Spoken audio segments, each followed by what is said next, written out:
Ky është ditari orës 13 dhe pas pak do të ndiqni. Opozita e bashkuar ul në tryezën e diskutimeve për reformën zgjedhore duke propozuar që procesi të drejtohet nga një strukturë e posaçme dhe jo nga komisioni aktual. Përfaqësimi OSB Odir BE Bas Parti Socialiste dhe Opozitës së Bashkuar, tha Ivi Kaso për përbërjen e kësaj strukture. Grupet parlamentare të mazhorancës në Bundestagun Gjerman votuan pro hapjes së negociatave me Shqipërinë, por 9 kushte që lidhen me drejtsinë funksionale dhe zgjedhjet e lira mbajnë pa fat nisjen e negociatave të antarësimit, ndërkohë presidenti francez Macron na kritikon për fluksin e azilantëve. Lulzim Basha i bën apel Edi Ramës të lexojë siç duhet vendimin e Bundestagut Gjerman, sipas tij një po me kushte është më mirë se sa një jo që u mbyll shqiptarëve dyert e Europës.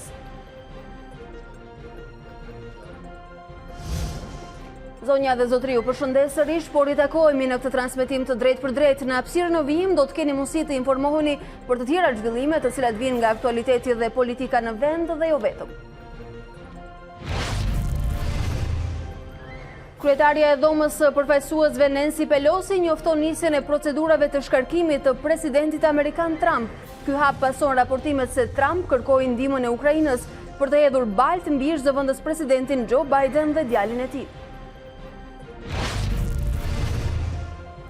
Shtohen misteret e vdekjes tragjike të boksierit Boris Tanchov. Miku I tij, Rustan Nikolov, tregon se viktima u forcua nga trajneri personal të merrte një ampul me substancë të panjohur para ndeshjes. San Loreni dha dhe më shumë ndriçim kullës Ver 2020. Dizenatori Anton Vaccarello prezantoi fustane e pantallona rrezollice të frymëzuara nga vitet 70.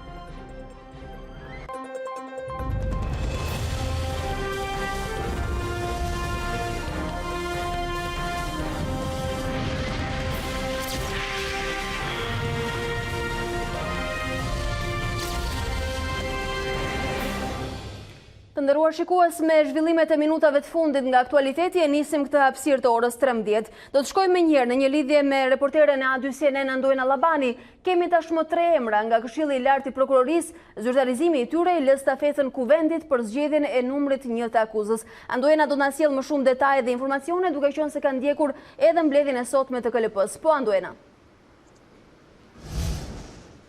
Mbledhja e KLP-s Alba ka nisur në orën 11, ashtu siç ishte parashikuar në rend të ditës, ishte diskutimi deri në dosjet e të 4 kandidatëve në garë për prokurorin e përgjithshëm. Në fakt, mbledhja ka zgjatur vetëm 1 orë dhe Këshilli I është dashur për të parë me seriozitet çdo dosje, për të parë të gjithë dokumentacionin dhe kriteret bazë të cilat janë të pranishme dhe të arsyeshme për ta bërë kandidimin e çdo antari për prokurorin e përgjithshëm, kandidati për prokurorin e përgjithshëm të qëndësishëm. Në fakt, për 1 orë, ata kanë zbuluar se kush do të jenë 3 emrat që do të futen fazës së dytë të garës për kreun e akuzës. Do të jetë Arta Marku, e cila e ka kaluar dosjen e plot me të gjitha dokumentacionin e duhur, duke plotësuar çdo kusht. Do të jetë Olsian Çela, prokurori I krimeve të rënda, por edhe Fatjona Memçaj, një nga prokurorët e apelit për krime të rënda në Tiranë. Ai që është skualifikuar dhe ka dalë I pa plotësueshëm për kriteret në garën e prokurorit përgjithshëm ka qenë avokati Lulzim Alushaj, I cili ka ardhur nga radhët e shoqërisë civile. Në fakt, ne jemi përpjekur që të marrim diçka më shumë rreth asaj çfarë u diskutua në këtë mbledhje, për të parë se kush kanë qenë 3 pikat të cilat kanë qenë skualifikuese për zotin Alushaj, dhe në fakt bëhet fjalë për faktin që ai nuk plotëson kushtin e 15 viteve përvojë, si jurist I spikatur parashikuar në disa nene të kushtetutës, por edhe rezulton se kandidati është diplomuar në vitin 2004, në këto kushte nuk jemi në afatet e paraqitura në dokumentacionin e nevojshëm, të cilat kanë kaluar më pak se 15 vjet nga data e diplomimit të kandidatit Alushaj. Por kandidati Alushaj ka edhe një pikë të tretë të disfavorshme në këtë garë që nuk e ka plotësuar rregullisht vetë deklarimin për plotësimin e kushteve ligjore sipas nenit 184.a e Kushtetutës dhe arsyetimi i detajuar për përjashtimin e alushave ka qenë në unanimitet të plot të gjithë anëtarëve të Këshillit të Lartë. Por nëse do të kemi një ankimim në gjykatën administrative të këtij vendimi të marrë sot nga Këshilli i Lartë i Prokurorëve, atëherë do të kemi një shtyrje të garës për prokurorin e përgjithshëm, nëse gjykata administrative gjithsesi do ta marrë në shqyrtim ankimimin e tij, kërkesën e tij për ankim. Anduena, ndërkohë, nga ana praktike, çfarë ndodh me 3 kandidaturat të cilët tashmë e kanë kaluar pragun? Faza e dytë për 3 kandidaturat për kreun e akuzës do të vazhdojë me pikëzimin dhe më pas me intervistimin e të 3 përfaqësuesve të prokurorisë për të parë më pas se kjo renditje më pas do t'i dërgohet kuvendit për të miratuar dhe për të patur prokurorin e përgjithshëm më pas. Vetëm pikëzimi dhe intervistat në praninë e ndërkombëtarëve, faktorit ndërkombëtar, të cilët janë të pranishëm dhe asistojnë çdo pyetje dhe çdo konkurs që bëhet në radhët e zgjedhjes së prokurorit të përgjithshëm, por edhe të atyre të prokurorëve për SPAK, kështu që do të jetë e njëjta procedurë që do të ndiqet dhe me prokurorët e SPAK. Anduena Labani, unë të falenderoj për informacionet shtesë që sollen në këtë komunikim. Ndërkohë, opozita jashtë parlamentare u rikthye në tryezën e reformës zgjedhore, por bëri të qartë se nuk e njihte komisionin e posaçëm të parlamentit për këtë reformë. Përfaqësuesi i Partisë Demokratike propozoi që reforma zgjedhore të diskutohej dhe miratohej nga një strukturë e posaçme, e përbërë nga ndërkombëtarët me prezencën e një përfaqësuesi të parlamentit dhe opozitës së bashkuar. Për aprovimin final, Partia Demokratike tha se do t'ia kalonte fjalën qytetarëve shqiptar. This is what I expect from all parties. Pres nga të gjitha partitë politike që të dalin me propozime konkrete dhe të shkojnë përtej këtij rikthimi në dialog dhe të lënë mënjan deklaratat retorike duke zëvendësuar ato me propozime konkrete. Sa i përket ndryshimit të sistemit zgjedhor, ky është një vendim që duhet ta marrin partitë politike shqiptare. Sistemi nuk duhet të bëhet pengesë për forcat politike apo të ngrejë shumë lart pragun për aksesin në parlament, me qëllim që qytetarëve shqiptar të mos u mohohet një përfaqësim i drejtë i interesave të tyre. Ne si prezencë OSB në Shqipëri dhe miq tanë të ODHIR mund të ofrojmë ekspertizë për sa i përket këtij vendimi. A duhet apo jo ta ndryshojë Shqipëria sistemin zgjedhor? Ky është një vendim që duhet ta merrni ju. Ne nënvizojmë të mirat dhe të këqijat e çdo sistemi, por nuk imponojmë ndonjë sistem në veçanti. Ne si majorancë, që në fillim kemi thënë që kemi qenë të hapur për riparjen e sistemit zgjedhor, nuk mund të them që sistemi ka të gjitha fajet, por unë do ta frenoj veten time për të dhënë vlerësimet maksimale ose minimale për një sistem caktuar, po ajo çka duam është që gjithëpërfshira të jetë shpirti dhe motoja e vërtet e këtij komisioni të reformës zgjedhore apo e gjithë tavolinës përtej komisionit të reformës zgjedhore. Menduam që bashkë me OSB-n të organizojmë të tryezë përtej edhe komisionit të reformës zgjedhore me qëllim që të gjithë pjesëtarët, të gjithë pjesëmarrësit të kontribuojnë dhe të ndjehen të përfshirë në një akt madhor nëse të vërtet klasa politike do të vendosi të ndryshojë sistemin zgjedhor. Asnjë komision që ka në përbërje dhe drejtim individ që duhet të ishin në burg për krime elektorale nuk gëzon legitimitetin për realizimin e reformës zgjedhore. Asnjë komision që ka në përbërje dhe drejtim individ që nuk përfaqëson opozitën nuk mund të përcaktojë rregullat për pjesëmarrje në zgjedhje të partive politike opozitare. Opozitë e Bashkuar propozon që procesi të drejtohet nga një strukturë e përbërë nga përfaqësues të organizmave ndërkombëtar, si OSB, ODHIR, Bashkimi Evropian, Shtetet e Bashkuara të Amerikës, një përfaqësues i parlamentit monopartiak dhe një përfaqësues i opozitës së bashkuar. Produkti i dakordsuar nga kjo strukturë, pasi i nënshtrohet konsultimit me publikun, nëpërmjet formave dhe metodave që mundsojnë marrjen e mendimit qytetarëve, miratohet pa ndryshime.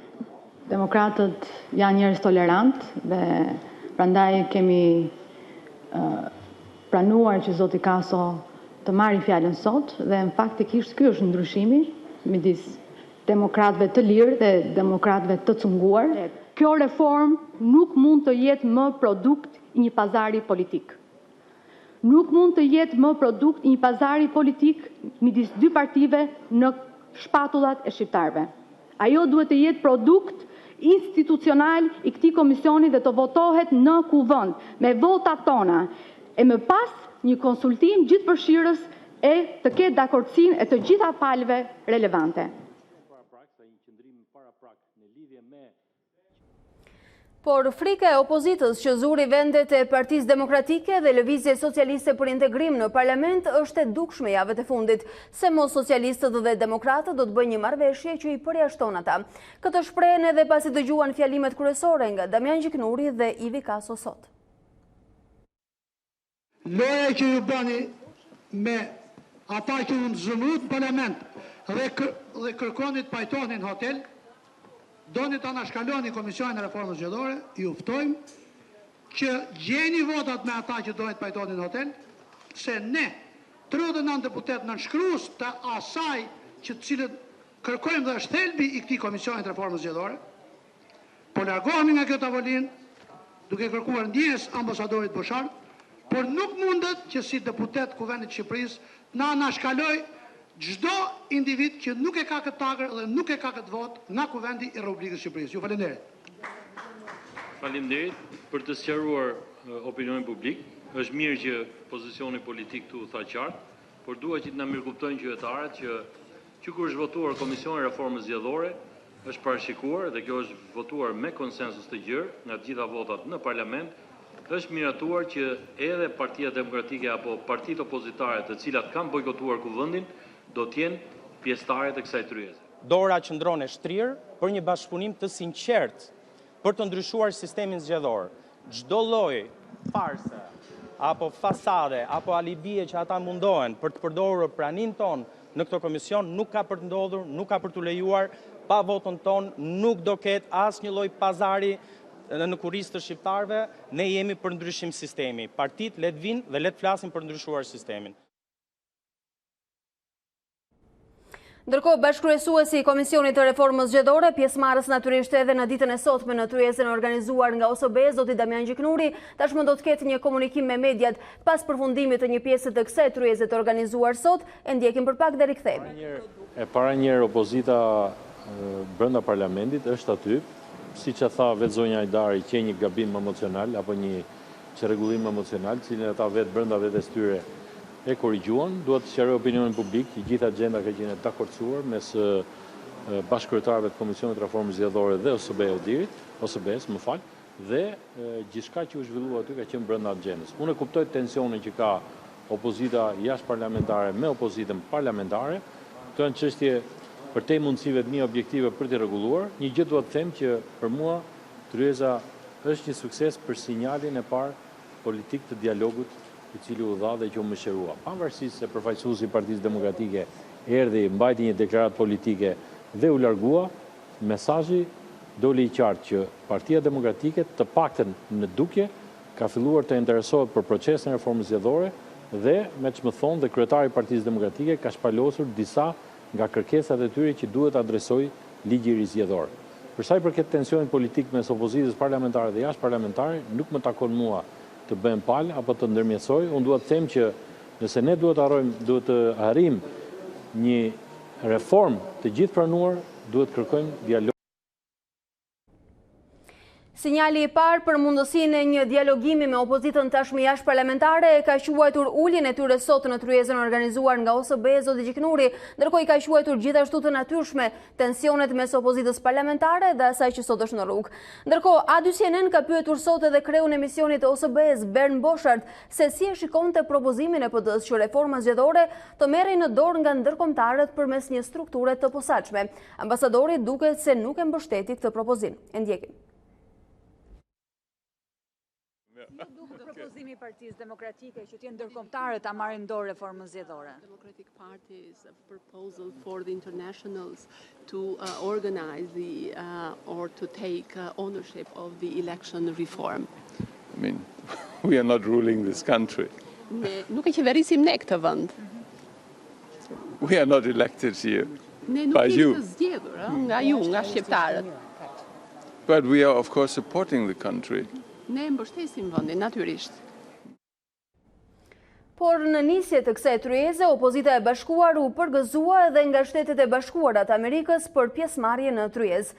Ne përshëndesim kryetarin e Partisë Demokratike, Lulzim Basha, që thirrri një takim të opozitës ditën e djeshme.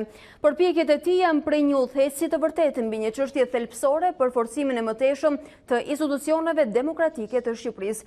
Shtetet e Bashkuara mbështesin miratimin e reformave të nxitura nga ekspertët zgjedhor të OSBE-ODIR. Populli shqiptar nuk meriton asgjë më pak se sa kjo thuhet në reagimin e ambasadës amerikane. Ndërkohë ka reaguar edhe ambasadori i Bashkimit Evropian në Tiranë, Luigi Soreka. Ne mirëpresim angazhimin e liderëve të partive opozitare, duhet dialog i plot ndërpartijak për zbatuar më shpejt rekomandimet e ODIR dhe për ta kapërcyer situatën aktuale politike, thot kreu i delegacionit të BE-s në Tiranë. Nga ana tjetër, grupet parlamentare të mazhorancës në Bundestagun gjerman votuan pro çeljes së negociatave me Shqipërinë, duke i hapur dritën jeshile qeverisë Angela Merkel për ta mbështetur Tiranën edhe tetorin e ardhshëm në mbledhjen e Këshillit Evropian. Më pas gjërat pritet të vështirësohen, A2CNN disponon dokumentin e hartuar nga CDU-CSU si dhe SPD-ja gjermane ku theksohet se para uljes në tryezën zyrtare të negociatave, Shqipëria duhet të zgjidhë një sër çështjesh. Grupi parlamentari CDU-CSU së Bundestagun gjerman votoi pro hapjes së negociatave me Shqipërinë, duke autorizuar qeverinë federale ta mbështesë Tiranën në mbledhjen e Këshillit Evropian tetorin e ardhshëm, por qëndrimi i tyre të akorsuar dhe me SPD-n ka një seri konstatimesh dhe kushtesh që Shqipëria duhet të plotësojë më pas. A2CNN disponon dokumentin e hartuar, ku mes së tjerash kërkohet zgjidhja e krizës politike. Bundestagu gjerman u bën thirrje me ngulm të gjitha forcave demokratike në Shqipëri, që menjëherë të bëjnë çdo përpjekje për të kapërcyer sa më shpejt këtë krizë përmes dialogut politik, sepse përndryshe rruga për negociatat e antarësimit do të bëhet në mënyrë të konsiderueshme më e vështirë. Në këtë kontekst kërkohet që të sqarohet menjëherë legitimiteti i zgjedhjeve të 30 qershorit. Zgjedhjet vendore të 30 qershorit të vitit 2019 ishin kryesisht paqësore, megjithatë mungon një vendim mbi ligjshmërinë e tyre. Nevojitet një vendim urgjent i gjykatës kushtetuese për ligjshmërinë e këtyre zgjedhjeve. Parlamentarët gjermanë vëren gjithashtu mungesën e dënimeve për sa i përket krimeve zgjedhore. Prokuroria ka ndërmarrë një hetim kundër atyre që akuzohen për blerje votash. Megjithatë, deri tani nuk është lëshuar asnjë urdhër arresti. Duhet të fillojnë menjëherë procedime penale dhe të përfundojnë shpejt, sapo të vërtetohet një dyshim për veprën. Dokumenti në fjalë nuk përcakton një datë konkrete për konferencën e parë të antarësimit dhe këtu fillojnë kushtet që nisin me vënien në punë të gjykatës kushtetuese dhe gjykatës së lartë për të vijuar me reformën zgjedhore. Të merret vendim për reformën zgjedhore e cila të jetë në përputhje të plotë me rekomandimet e OSBE-ODIR-it dhe siguron një financim transparent të partive dhe fushatave zgjedhore, si dhe të bazohet në rezultatet e Komisionit ad hoc të reformës zgjedhore. Rishikimi i draftit të përgatitur atje duhet të bëhet në një dialog të hapur dhe gjithëpërfshirës të gjitha forcave politike. Kushtet shtohen për mbajtjen e konferencës së dytë të antarësimit dhe hapjen e kapitujve të parë të negociatave, ku kërkohet zbatimi i ligjit për reformën zgjedhore të iniciuar, fillimi i procedimeve penale kundër gjyqtarëve dhe prokurorëve të cilët nuk u kualifikuan në procesin e vettingut për shkak të sjelljes së dënueshme, fillimi i ndjekjes penale dhe eventualisht i proceseve gjyqësore kundër atyre që lidhen me blerjen e votave në zgjedhje dhe ndjekjen serioze dhe të shpejtë të procedimeve. Angazhimi i strukturës speciale për të luftuar korrupsionin dhe krimin organizuar dhe aftësia e saj për të punuar. Bundestagu i kërkon qeverisë gjermane që hapja e kapitujve të nisë me gjyqësorin të drejtat themelore, drejtësinë, lirinë dhe sigurinë. Hapja dhe mbyllja e kapitujve të tjerë duhet të varet nga përparimi thelbësor në këtë fushë, thekson dokumenti. Kryeministri Edi Rama, me njerë pas vendimit të grupeve kryesore parlamentare të Bundestagut, falenderoi që siç tha ai më në fund votuan pro hapjes së negociatave. Ata që votuan kundër do t'i bindim në çdo hap me fakte se Shqipëria e meriton hapjen e negociatave. Faleminderit Angela për mbështetjen e pakursyer për Shqipërinë, reagoi me entuziazëm kryeministri Rama në Twitter. Por për Lulzim Bashën, Edi Rama është i vetmi person që mban peng çeljen e negociatave. Është Rama i që refuzon të zgjidhë krizën politike, tha Basha, i cili shtoi se kryeministri hapi sërish shampanjën, ndërkohë që kushtet për Shqipërinë janë dyfishuar nga 4 vjet më parë. Vendimi për të shtuar kushtet dhe kërkesat reflekton dështimet e kësaj qeverie dhe të këtij kryeministri, dhe jo të Shqipërisë dhe as të popullit shqiptar. Se Partia Demokratike, opozita e bashkuar, do të bëjnë gjithçka që vendit t'i hapën sa më parë negociatat. Për herë të katërt, Edi Rama hapi shampanjë. Televizionet kryesore në vend ju bashkuan njësoj si para një viti dasmës së rreme panuse të Edi Ramës, se gjoja na u hapa negociatat. Ky dështim ka vetëm vullin e tij dhe ai duhet të përballet me pasojat për këtë dështim. Ky është momenti që t'i kthej mandatin qytetarëve që të vendosin qytetarët se kush do t'i qeverisë. Ai që ka refuzuar propozimin për zgjidhjen e krizës, ai që ka refuzuar angazhimin e faktorit ndërkombëtar për zgjidhjen e krizës, është Edi Rama, sepse donte të kapte pushtetin lokal me një. Të nderuar shikues, në studion e Ditarit jemi rikthyer me të ftuarin e parë për Ditarin e orës 13, zoti Alket Hyseni, deputeti i Partisë Socialiste, është bashkuar me ne. Mirë se vini. Zoti Hyseni, sot keni gjetur kohën të vini nga tryeza ose OSB-s ku keni qenë pjesëmarrës. Për ju simbolikisht, cila është e reja dhe diferenca që sjell kjo tryezë dhe ulja e opozitës jashtëparlamentare sot me ju? Ju po sapo e thatë që rësia është ulja e opozitës së rrugës që e kemi etiketuar, por realisht është opozita jashtëparlamentare dhe është për të përshëndetur ky aktivitet i organizuar nga OSB-ja apo dhe Kuvendi pra nëpërmjet Komisionit të Reformës Zgjedhore. Pavarësisht pretendimeve të opozitës që e përcaktoi si prezencë në nivelin teknik, gjithë deklaratat e bëra nga përfaqësuesit e tyre ishin mirëfilltazi politike, po ashtu edhe statusi politik i personit tregon për rëndësinë që i ka dhënë opozita pjesëmarrës në këtë tryezë dhe është për të vlerësuar, është një hap i madh i bërë përpara nga opozita, duke pasur parasysh që bërja e reformës zgjedhore tashmë është domosdoshmëri, nuk është më dëshirë e njërit apo tjetrit aktor, por është i domosdoshmëri, edhe e lidhur ngushtësisht kjo dhe me procesin e integrimit të Shqipërisë në Bashkimin Evropian. E ka quajtur zoti Gjiknori pak minuta më parë si një sinjal të parë ndoshta për mobilizimin e opozitës jashtëparlamentare për të ulur edhe më tej me ju, jo vetëm për reformën zgjedhore. Megjithatë, ata kishin disa kushte të reja, ndër të cilat një strukturë e re e cila mund të merret me reformën ku përfaqësia ndërkombëtare zë një vend të rëndësishëm. Si e gjykuat këtë propozim? Është herët për të folur konkretisht për propozimet, por në parim mund të them që nuk mund të ketë kushtësime nga asnjë aktor apo faktor politik. Së dyti, duhet të kuptojmë që këtu po flitet për rregullat e lojës, të cilat i shërbejnë majorancës, është majorancë apo është opozitë nesër. I shërbejnë opozitës parlamentare pavarësisht të nesmes së saj.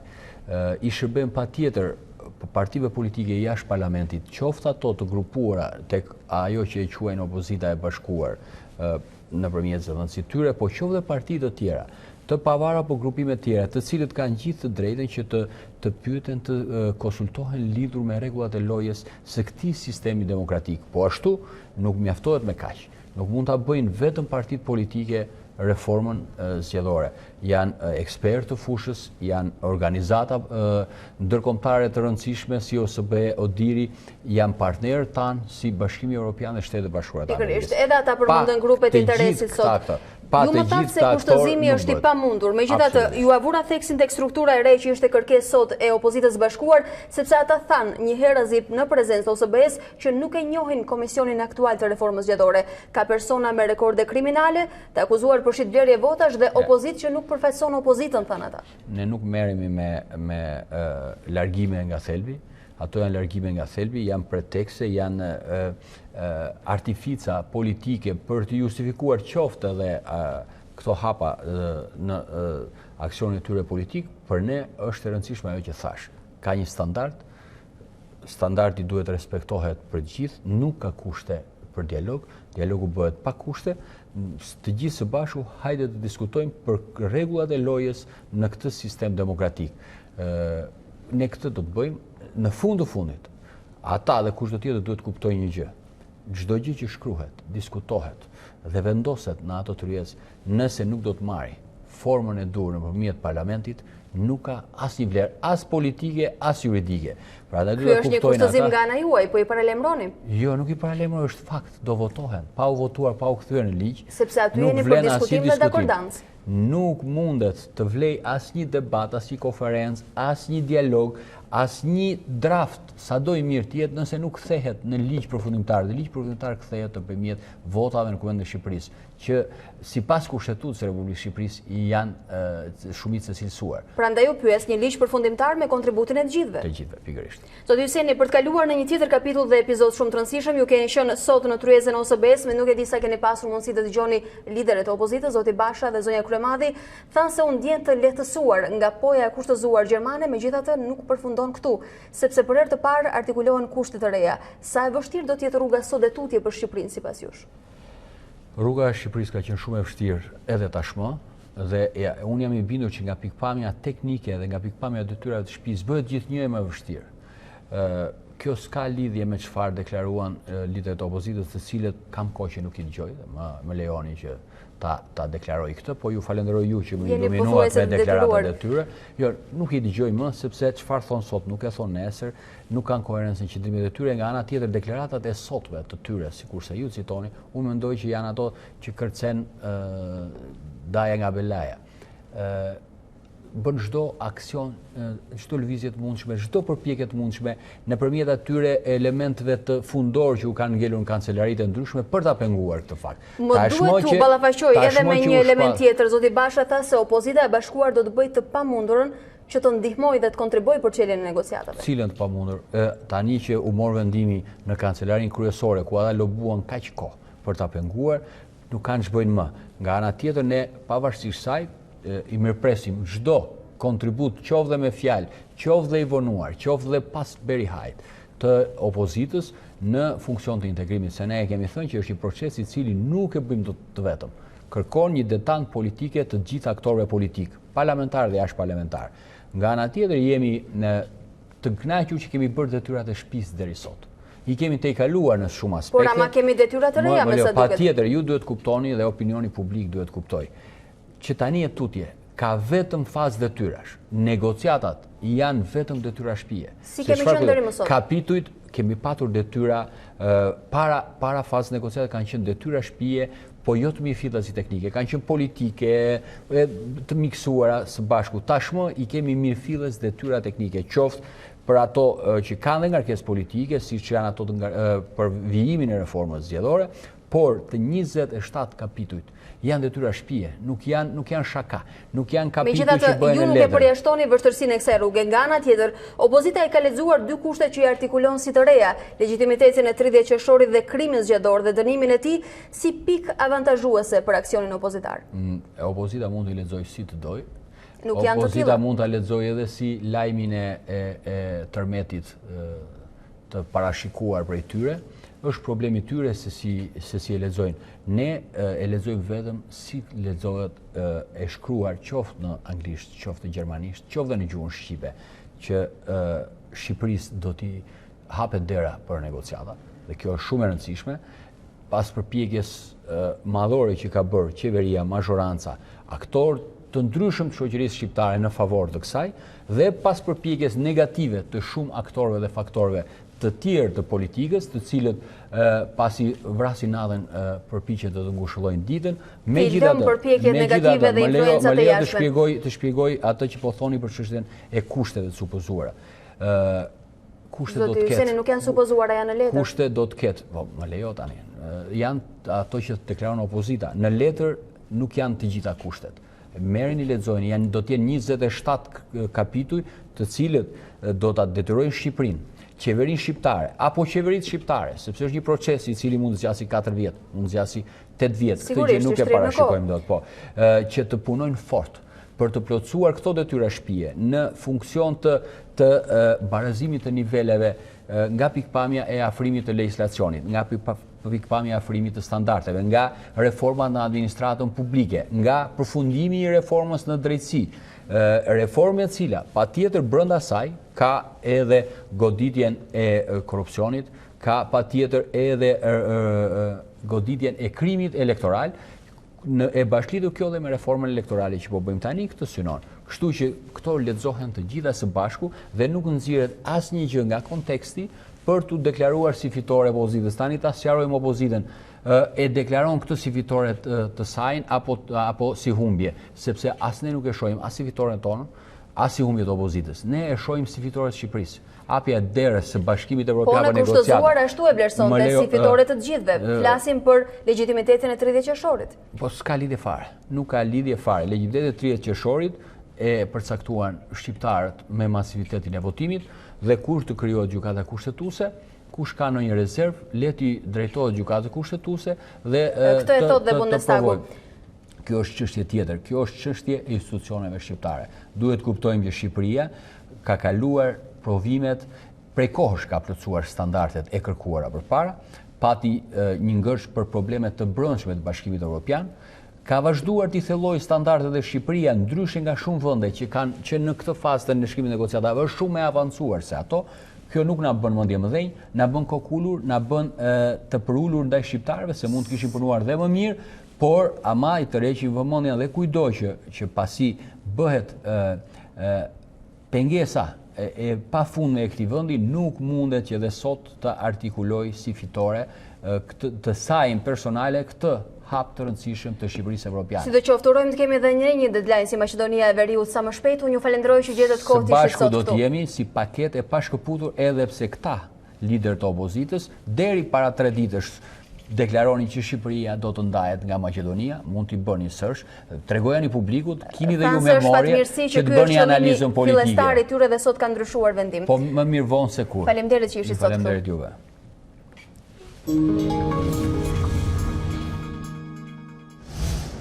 Ndërkohë, gjatë një interviste në kuadër të samitit të OKB-s për klimën, presidenti francez Emmanuel Macron foli për çështjen e emigracionit në Francë. Kreu i Elizes përmendi Shqipërinë dhe Gjeorgjinë mes vendeve me numrin më të lartë të azilkërkuesve në Francë. Shpresoj që këto vende të reflektojnë, tha Macron, duke u referuar faktit se si Shqipëria ashtu edhe Gjeorgjia janë në listën e vendeve të sigurta. Ka më pak emigrantë në Europë gjatë 2 viteve të fundit, por ka rritje të kërkesës për azil në Francë, tha se në këndë të tjera Macron. Presidenti francez flet për një shpërthim të hyrjeve në vend nga azilantët, të cilët citojnë kryesisht motive shëndetësore. Këto fenomene sipas tij duhet të adresohen me kujdes, pasi Franca nuk mund të vazhdojë më në këtë situatë. Ne shkëputemi për pak publicitet dhe rikthehemi në studio me të ftuarin e radhës. Të nderuar shikues, në studion e Ditarit jemi rikthyer me zotin Bashkim Zeneli, ish diplomat dhe ish deputet. Mirë se erdhët. Mirë se gjetëm. Zoti Zeneli, jemi në një moment të rëndësishëm për vendin. Presim që Shqipërisë t'i hapet një portë të rëndësishme në 18 tetor dhe sinjale pozitive vinë nga Bundestagu Gjerman, i cili ka një peshë të jashtëzakonshme në vendimarrje. Si duhet lexuar nga jashtë ndërkombëtarisht kjo po e kushtëzuar për Shqipërinë? Ky është një lajm shumë i mirë dhe një lajm i pritshëm për shqiptarët. Dhe në këto momente nuk gjikohet nëse janë bërë 100% detyrat apo 90% apo më shumë apo më pak. Rëndësi ka që hapet drita jeshile. Natyrisht ishte një dritë jeshile që do ta donim të ishte e plot, jo e zbet, jo me ato kushte që u vun, por duhet pranojmë tjetrën që janë detyrat tona për t'i plotësuar edhe ato 9 pika apo 8 pika. Janë shumë të rëndësishme, janë detyra që nuk ne i kërkon Bundestagu Gjerman për vete, po i kërkon që Shqipëria t'i plotësoj. Ne nuk mund pranojmë që të shkojmë në Europë pa gjykatë kushtetuese, pa gjykatë të lartë, pa zgjidhur problemet e reformës në drejtësi etj. Apo dhe reformës zgjedhore. Pra mund themi se kushtet edhe të reja dhe të vjetrat janë produkti i realitetit aktual në Shqipëri. Po pa dyshim. Megjithatë, unë nuk jam për të filluar tani për të marrë gjysmën e fjalisë pozitive ta shfrytëzoj majoranca dhe gjysmën negative atë pjesën që thuhet por edhe kjo dhe kjo. Objektivisht të përpiqemi, si duhet lexuar vendimi? Vendimi duhet lexuar si nuk po them një fitore e madhe, se kemi pritur kaq vite, sidomos 3-4 vitet e fundit, sidomos vitin e kaluar që e pritëm që qeshori i këtij viti do të ishte thjesht një formalitet, nuk ndodhi ashtu, madje u shtuan edhe 2-3 detyra plus. Megjithatë duhet ta presim si lajm të mirë, edhe qeverisja, edhe opozita, një lajm i mirë për Shqipërinë, një lajm që duhet të na vej më shumë në binar për të plotësuar detyrat dhe në radhë parë qeverisjen, që ka përgjegjësinë për qeverisë vendin për votat që ka marrë, po dhe opozitën për të nxitur këtë proces. Shko, është një moment që më duket edhe koha duke qenë e shkurtër në këtë periudhë për të na provuar, më duket se duhet vërtet një pakt kombëtar, një gujit kombëtare e qeverisjes me opozitën. Është një problem madhor, nuk është një problem 10 km rrugë më shumë apo më pak. Është një aspirat e këtij populli që politika duhet t'i përgjigjet. E ka motshme. Megjithatë, zoti Zeneli, jo gjithçka përfundon tek vendimi inkurajues që vjen nga Bundestagu gjerman. Ka vende të tjera kritike të cilat janë gjithashtu shumë të jashtëzakonshme në peshën që kanë në vendimarrjen finale. Padyshim se cili vend ka problemet e tia, llogaritë e tia, rezervat e tia, me njërin vend apo me tjetër, ashtu edhe me ne. Dhe të mos harrojmë se edhe vetë Bashkimi Evropian nuk është në ditët më të mira të tij.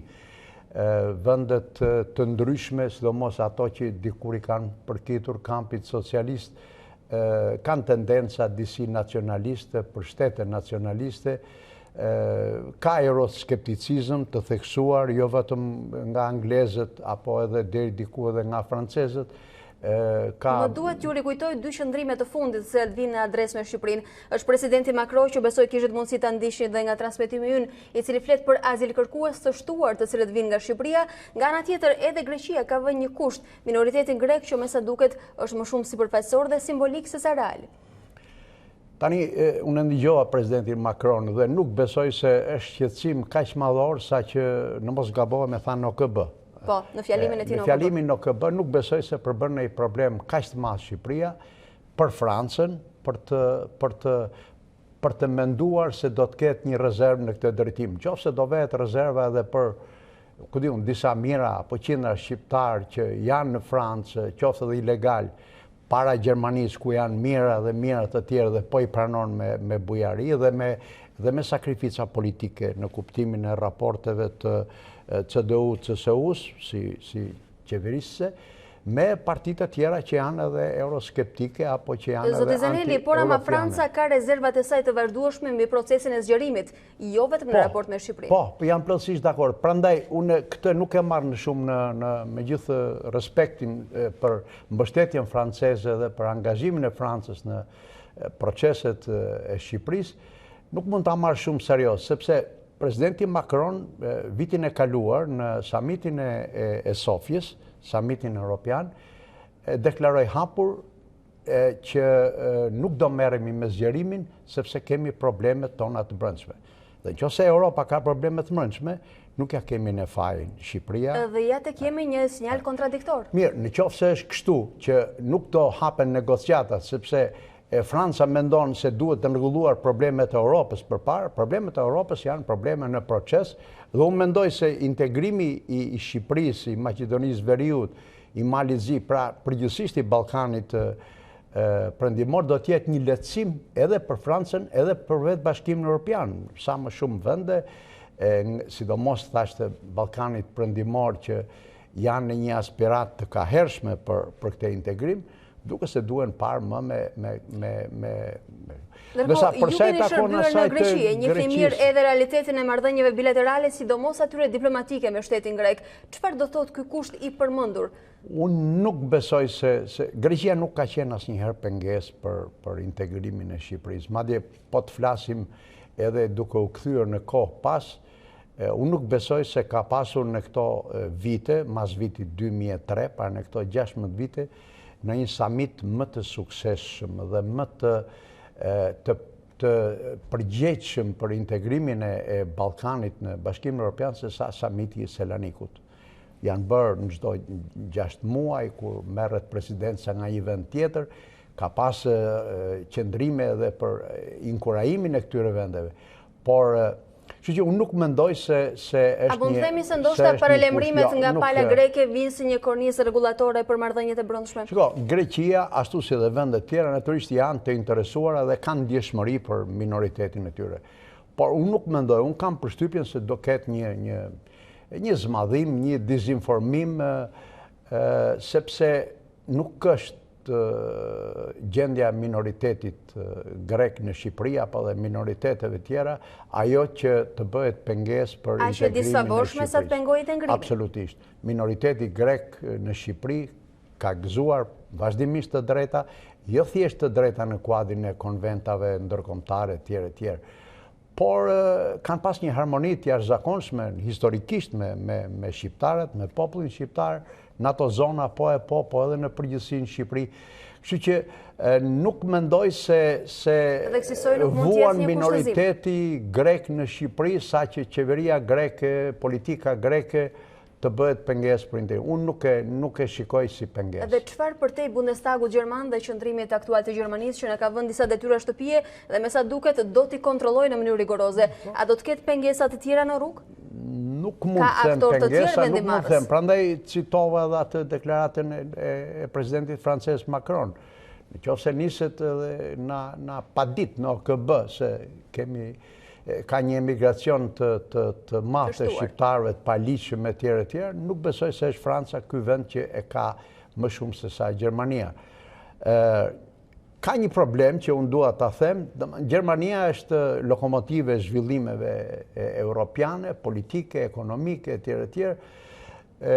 Ka pasur vitin e kaluar një marrëveshje rreth 17 faqe, një traktat midis Merkelit dhe Macronit, ku angazhohen edhe për mbështetjen e proceseve integruese të Ballkanit Perëndimor, por ka dhe vende tjera skeptike, siç është Hollanda. Natyrisht nuk e di me çfarë, nëse thuhet në përgjithësi që të luftohet krimi organizuar etj, dakord, është një detyrë e përhershme, edhe kur të pranohemi, edhe kur të hapen negociatat, edhe mëtej është një detyrë e përhershme. Mbetet një luftë e hapur. Mbetet një luftë e hapur, një angazhim i hapur. Por unë mendoj se duhet një përgjegjësi politike në këto momente dhe nuk duhet që njëra palë të egzaltohet. Unë kam dëgjuar edhe mbrëm edhe sot si gjithë shqiptarët në deklarata politike. Domethënë, Gjermania mbështet Shqipërinë, alarmi, domethënë gëzimi i madh. Gjermania ka mbështetur vazhdimisht Shqipërinë, nuk po e mbështet vetëm sot. Por Gjermania nuk na ka llastuar asnjëherë. Gjermania i ka thënë problemet, na ka mbështetur në gjitha pikpamjet dhe i ka thënë problemet që janë. Dhe unë nuk mendoj... Pra, egzaltim me pa të drejtë, sepse kjo është qëndrimi natyrshëm. Edhe egzaltim me pa të drejtë, jo, edhe mohime të gjithçkaje, jo. Domethënë, edhe se tek ne do të kujtoj një shprehje të Willy Brandtit në momentet e bashkimit gjerman. Thot në djallë politika nëse nuk i shërben qytetarëve. Edhe vërtet në djallë politika nëse nuk i shërben këtyre interesave. Dhe këto interesa janë të dukshme, janë të kapshme, janë të prekshme. A do të arrijë politika shqiptare të ecim mbi këtë moto, zoti Zeneli?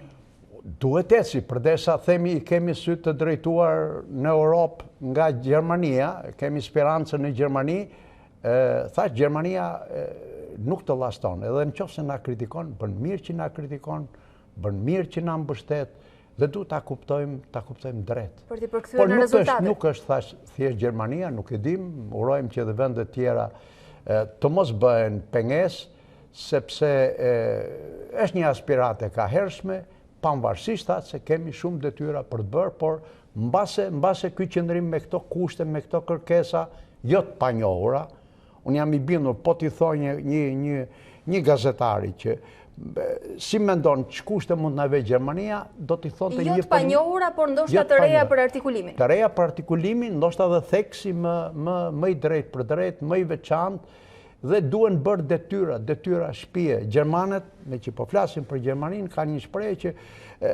nuk është rrugë një kalimshe Bashkimi Evropian, është rrugë dy kalimshe. Pra, ne drejt saj edhe ato mbështetin. Urojmë t'i përkthejmë në rezultate, unë ju falenderoj për analizën sot. Faleminderit juve.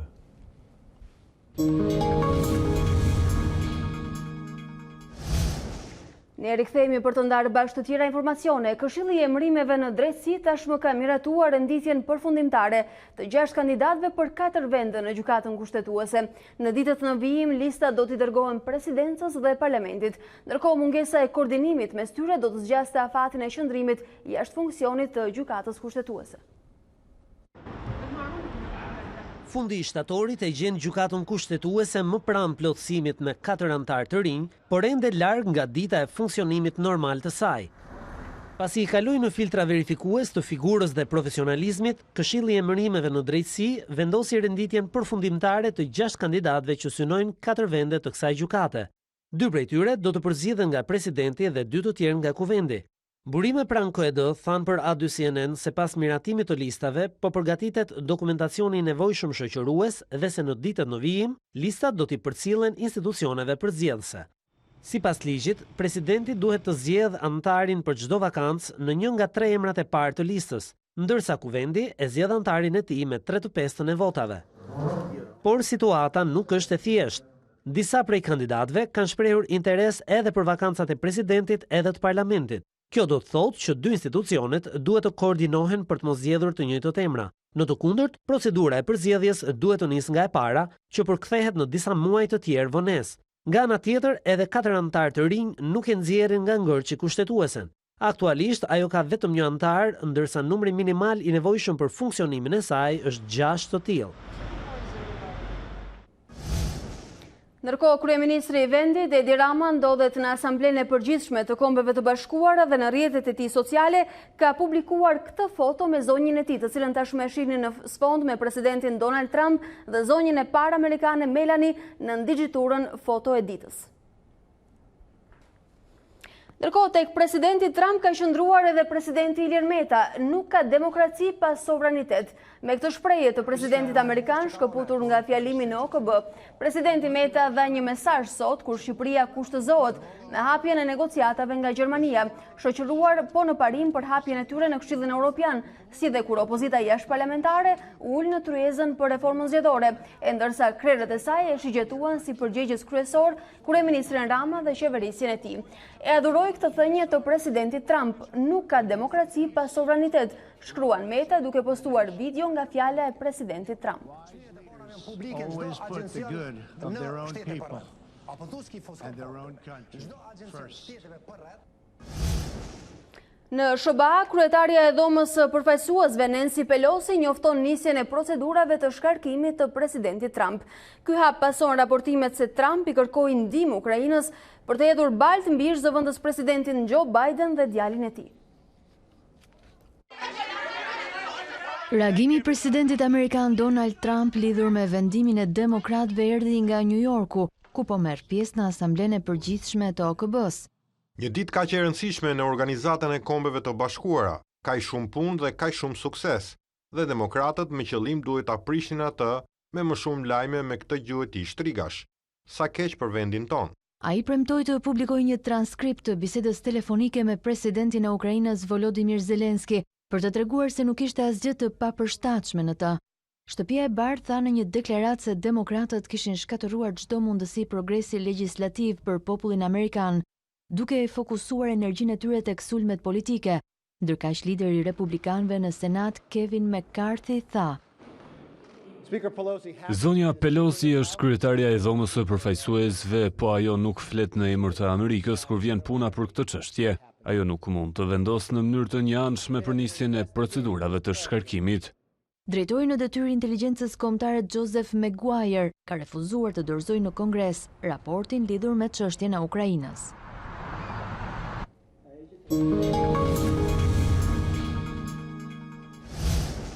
Shtohen misteret e vdekjes tragjike të Boris Stanchov, bullgarit që u shfaq si boksier në turneun e qytetit të Shkodrës.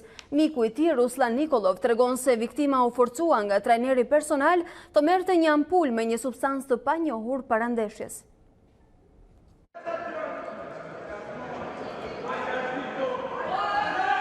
Një tjetër misteri shtohet vdekjes së boksierit Boris Stanchov në Shkodër. Bullgari që në Shqipëri doli në ring me emrin e një boksieri tjetër sepse nuk kishte licencë, sipas deklaratave të shokut të tij të ekipit.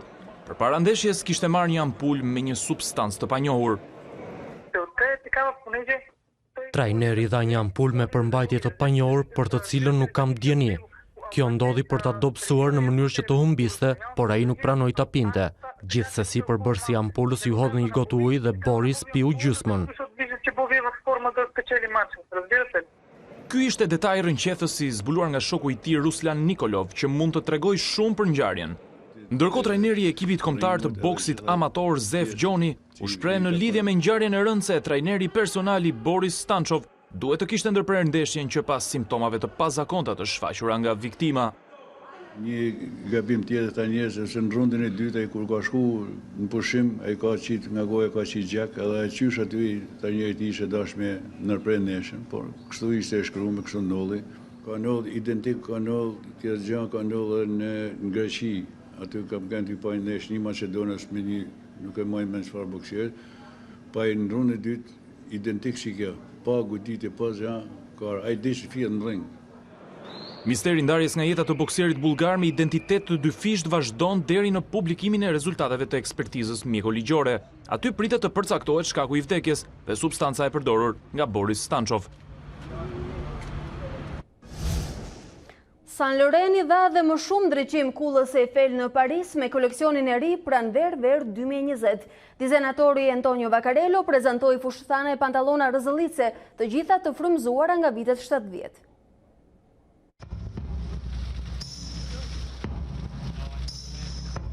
Modelet e Yves Saint Laurent parakaluan në një pasarel të mbushur me dhjetra projektor dritash në sfondin e kullës së famshme Eiffel. Monumenti më përfaqësues i Francës ndriçoi edhe më shumë nga koleksioni i ri pranver-veri i Saint Laurent, i cili përfshinte fustan të gjatë dhe të derdhur me qëndisje floriri si në vitet 70.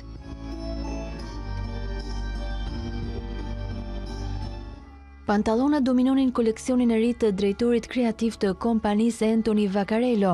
Ato vinin në versione të ndryshme, të shkurtra, në gjatësinë e gjurit, të gjata dhe në variantin kominoshe. Disa shoqëroheshin me çizme të gjata dhe elemente rëzëllitëse. Binin në sy kombinimet mes të zezës dhe të bardhës, ndërsa ngjyrat më të përdorura ishin e zeza dhe e arta. Kaja Gerber, vajza e Cindy Crawford, ishte një prej modeleve, ndërsa Naomi Campbell mbylli shfaqjen. Mes audiencës përfshi ikona e kinemas franceze Catherine Deneuve, aktoria meksikane Salma Hayek dhe protagonisti i Bohemian Rhapsody Rami Malek. Të nderuar shikues, kjo ishte e gjitha e përgatitur për ditarin orës 13. Unë ju falenderoj që na ndoqët dhe sot bashkë ndajemi këtu.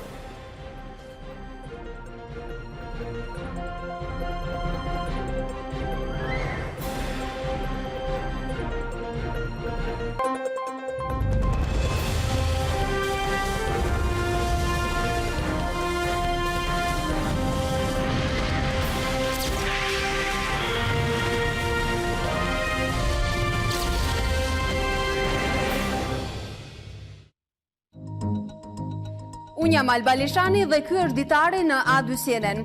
Për të parë të gjitha videot e Ditarit, klikoni subscribe.